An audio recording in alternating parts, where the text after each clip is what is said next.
I'm Atra El-Nashar in Washington. President Trump continues to put pressure on the Federal Reserve to cut interest rates when it meets again at the end of the month. The president specifically going after Fed Chair Powell, who he originally appointed to the job in his first term, calling him too late Powell. Well, Powell is now responding to the criticism. At this pivotal moment for President Trump's economic agenda, with the tax and spending package in flux in Congress, the amendment is agreed to, and trade deal deadlines days away, he's doubling down on his criticism of Federal Reserve Chair Jerome Powell. The president sent this note to the Fed chair. It says, Jerome, you are as usual too late. You have cost the USA a fortune and continue to do so. You should lower the rate by a lot.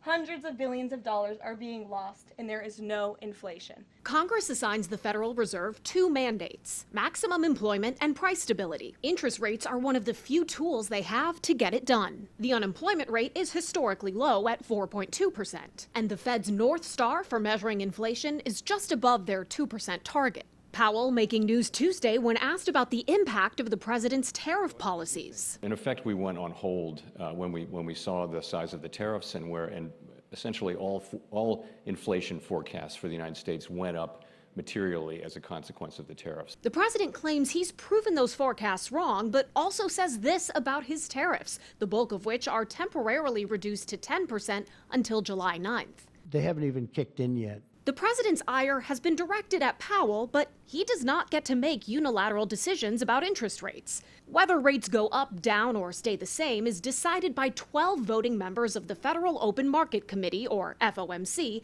that meets 8 times a year. Powell's term as chair ends next May. His potential replacement, Treasury Secretary Scott Bessent, weighing in. They made a lot of mistakes in 2022 by waiting too long to hike, and maybe they're doing the mirror image of that by waiting too long to cut. Powell said the majority of the FOMC believes it will be appropriate to cut rates later this year.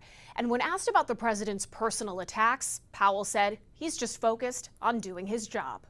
In Washington, I'm Atra El-Nashar.